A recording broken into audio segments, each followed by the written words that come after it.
Hey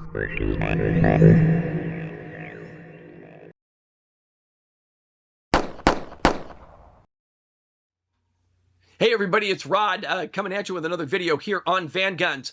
Hey, I want to talk a little bit about cartridges. A lot of people get really caught up in all of this, how powerful a cartridge do I need and all this stuff. And I've said this in other videos. Guys, you need a cartridge and a gun combination that you can shoot well, that you are willing to go to the range and practice. You don't want a gun that punishes you and then makes you not want to shoot it. You want to be able, in a panic situation, to fire that gun and protect yourself or your loved one. Okay, so keep that in mind, first and foremost. You have to be comfortable shooting the gun. You have to be willing to go to the range and shoot it. So what does that mean? Well, one, it's got to be comfortable to shoot. Okay, if you're packing a little Model 629 snub-nose 44 mag and you go to the range and you shoot it and you go, oh, that's a horrible experience, I don't want to do that, then don't carry that gun. Okay? And frankly, I wouldn't carry a 44 mag anyway. That's just me. But if you're going to carry a super lightweight gun, then I wouldn't load that up with a cartridge you can't handle.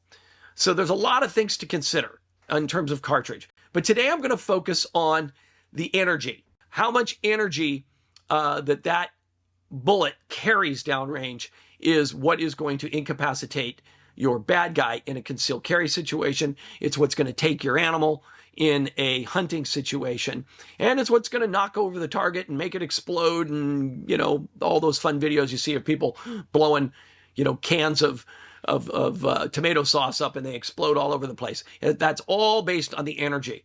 And a common figure that's quoted is muzzle energy. That's the energy that bullet is carrying as it leaves the muzzle of the gun.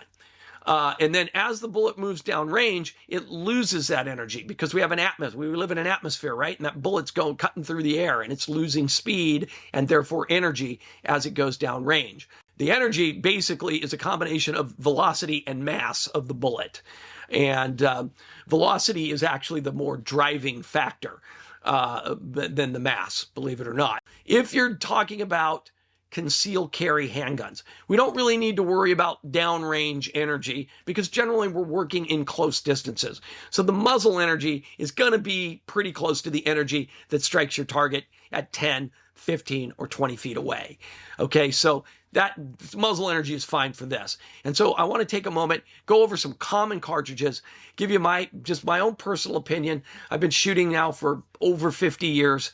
And I've shot almost every kind of gun there is to shoot. I don't own them all. I wish I did, but I've had opportunities over the years to shoot almost every kind of gun. So without any further ado, let's go ahead and take a look.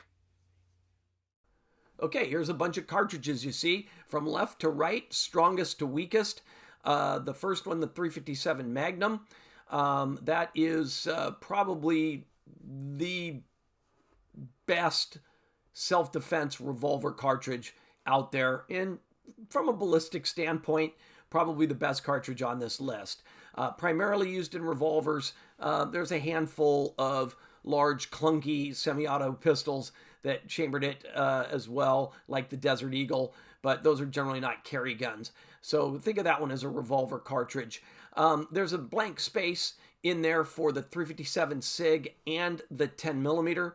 I don't own either of those guns, but 357 SIG ballistically is fantastic. It's really expensive and hard to find though, and 10 millimeter is a kind of expensive cartridge, and there's not a ton of handguns chambered in it, although it's making a bit of a resurgence.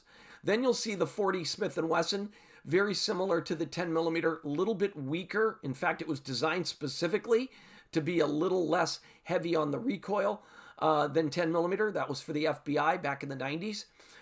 Then you see the 45 ACP. That's a cartridge that was once the king of automatic pistol cartridges, but it hasn't worn that crown for decades. Still a solid round. And then you move down, there's a gap there where we might put something like 30 Super Carry, which is a new cartridge that just came out, and then the 9 millimeter, by far the most popular handgun cartridge in the world. Then you see the 38 Special. And if I were going to carry a gun with 38 Special, I would load plus P rounds to get you a little more energy. And then the 380 ACP, to me, that is the weakest cartridge I want to carry. Now, I did carry a 25 auto at one time. That's on the far right. But I really wanted to not carry that gun. And I did it because it was pocketable and light. And, you know, you could wear that with shorts and a tank top and, you know, no problem. But now that we've got 380s that fit that category, so no need to carry a 25 ACP anymore. In between the 380 and the 25 ACP would be cartridges like the 32 ACP, for example. And, you know, again, those are mouse cartridges. I'm not a fan of carrying anything weaker than a 380 ACP. Also, in between the 9 and the 45, you could put the 327 Federal Magnum. That is having a little bit of a renaissance in revolvers. So for people who want something that's going to, you know, hit like a 45 auto or a plus P9, but have it in a revolver, 327 Magnum is a great way to go. So those are kind of the cartridges in bulk. Really, in my opinion, the best cartridge to carry for most people is probably the 9mm. And the reason for that is it gives you almost 45 ACP punch. Not quite, but you can get plus P loads for 9 that are right up there just nipping at the heels of the 45 ACP. But look at the two cartridges' difference in size. The 9 is so much smaller. It gets all that energy by using high pressure, higher pressures than the 45 ACP cartridge can handle. And so it's pushing the bullet out much faster. And it really does nip at the heels of the 45 ACP, but you're going to get about 60 or 70% more capacity. And you're going to be able to keep the handgun small and concealable. This is why I think the 9 is the best way to go for a concealed carry. Not necessarily for home defense, but for a concealed carry, absolutely. So here's a chart kind of shows the general ballistics of all these cartridges. Guys, you know, you can find individual loads for every one of these cartridges that are either more powerful than what's shown here or not as powerful. There are lots and lots of different loads. And that's important to know, because if you get like, for example, I said 9mm is the best all-round carry cartridge, and it is, because if you've got a 9mm and it's a little too much recoil for you because you're carrying a super light gun, well, you don't have to run that plus P super hot load. You can run a standard 9mm plus P load. That'll be a 115 grain bullet, moving at maybe 1150 feet per second. Maybe it's only got, you know, 320 pounds of energy, but that's still 50% more than 380 ACP. So this is what I like about 9. It's the world's most popular cartridge.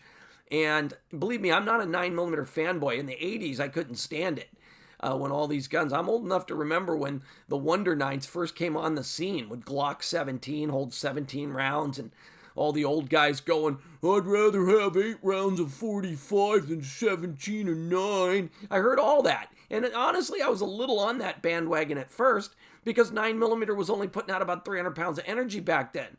But now, 9mm right there with 45. It's a little lighter, but you can get hot 9s that give you 45 ACP power if you're willing to put up with a little more snappy recoil.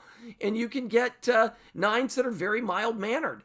So that really makes it just a great all-round versatile cartridge. And of course, you can't beat, 13 rounds of capacity in a small micro gun, or 17, 18, even 19 rounds in a full-size gun. So it's a good versatile cartridge. I'll do a video on home defense because I feel differently about home defense. As far as 9mm versus some of these larger, more powerful cartridges, I would lean towards the larger and more powerful cartridges for home defense. But for carrying, I am a fan of the small, thin, lightweight gun. And 9mm gives me as much punch as I can get without having to have severe recoil or a big, heavy, bulging gun. So there you have it. That's my honest, humble opinion, but that's just my take on it. And I'd love to hear if you think you got a different take. And I'm always willing to listen, to talk about why they think a different cartridge might be the best cartridge or an ideal cartridge. So anyway, thank you so much for watching. I appreciate it. And I'll see you next time around.